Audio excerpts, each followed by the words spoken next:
It's Tuesday, September 1st, and the time for your Barbados Today morning news update. The trade union representing the bulk of government-paid workers is warning of further possible retrenchments in that sector.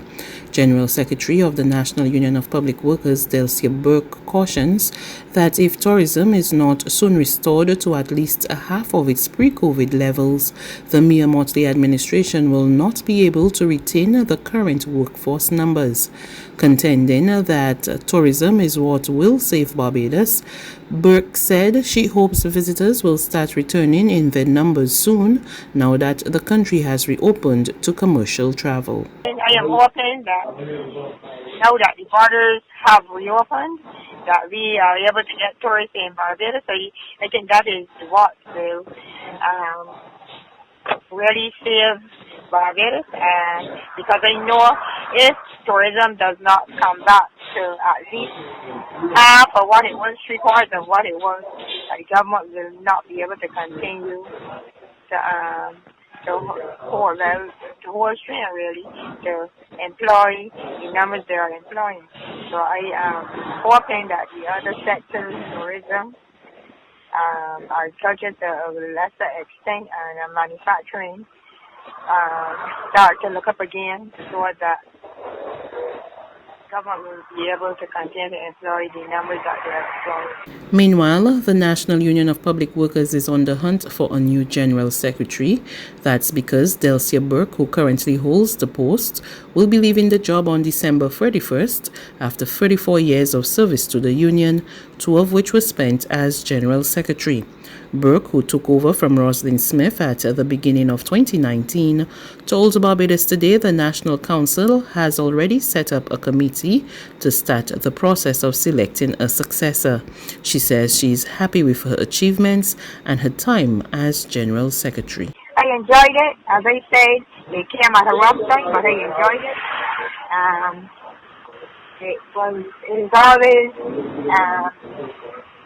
fulfilling when you do something for the workers that they appreciate. So yeah, I would say so, because there are a number of workers who would have said to me, that they appreciate what you do for them, and they understand sometimes that whatever is done,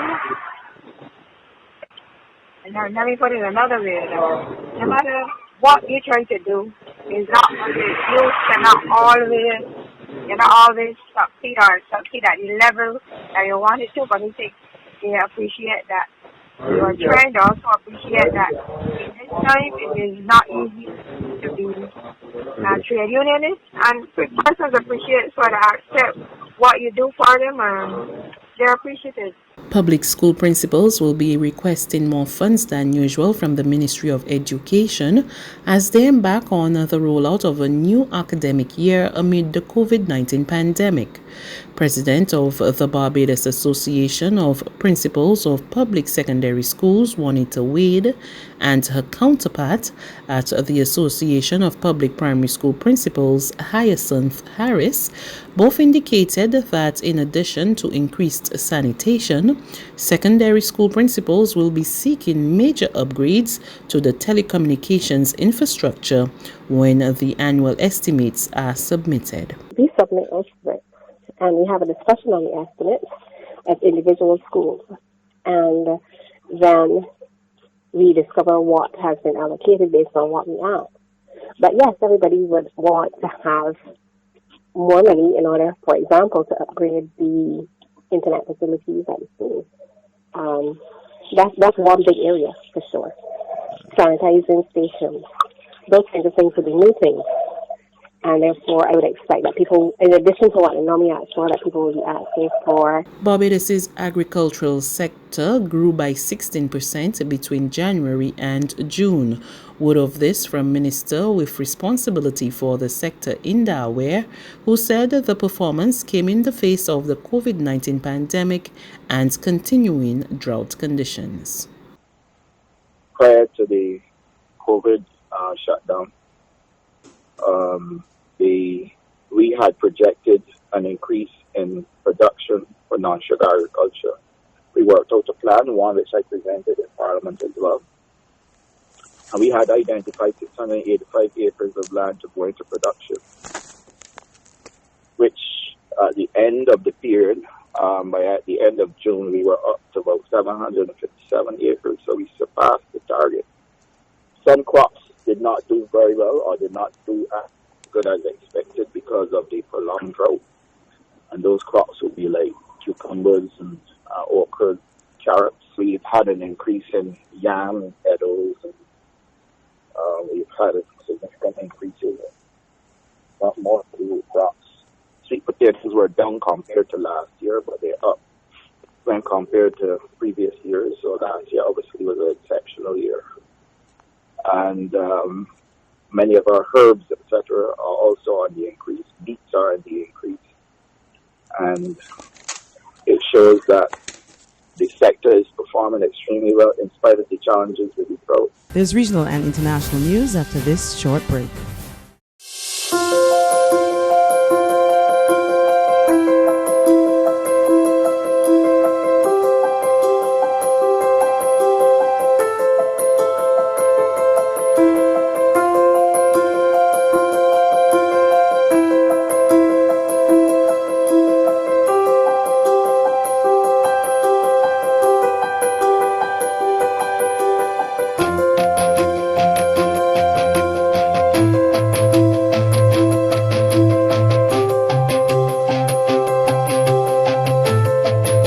Barbados Today, news you can trust.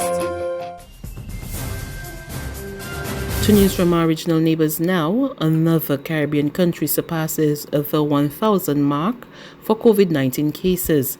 Belize has recorded 1,007 confirmed cases. And the country's Director of Health Services, Dr. Marvin Manzanero, says the highest number of cases in a single day was recorded on Saturday. He spoke with Channel 5 Belize about the rise in numbers on Monday. 94 was the highest number of cases in one day, yes. I believe the previous one we had was 80. That was on Saturday, with between San Pedro and Orangewock accounting for about 60% of the total cases. Yesterday we had 22.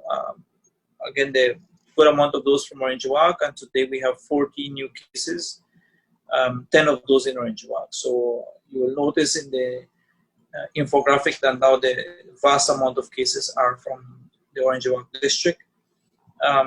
Later on, maybe in the next hour or so, we should be able to post an infographic that we had promised we were going to do every Monday, which is the one that highlights the number of active cases per district.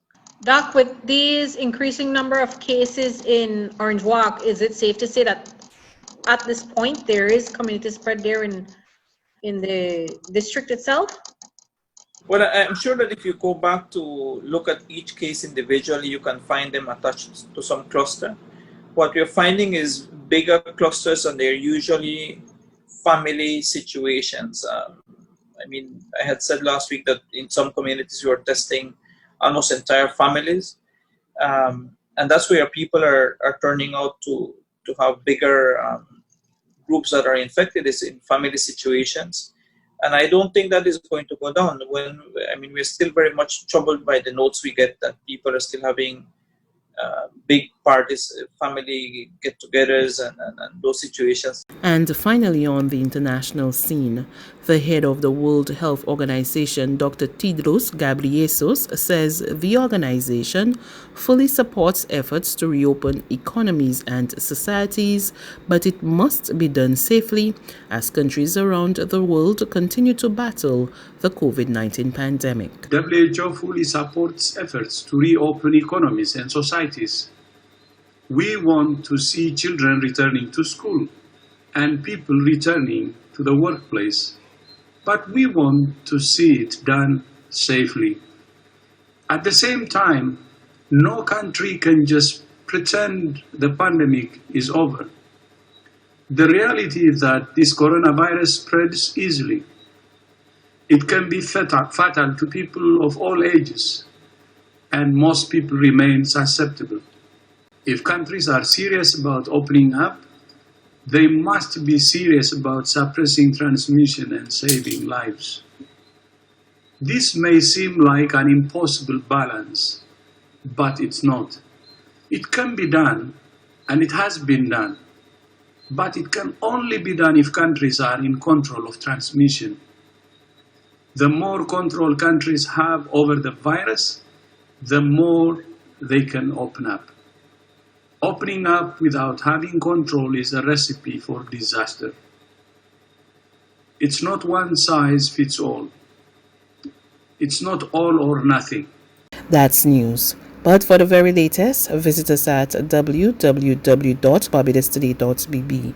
You can also subscribe to our e-paper, email updates, or like us on Facebook, and sign up for our breaking news alerts via WhatsApp. We're also on Izumi Media in bus terminals, as well as screenplay at supermarkets and gas stations near you. And you can also hear us on Mix 96.9 FM and Capital Media HD 99.3 FM.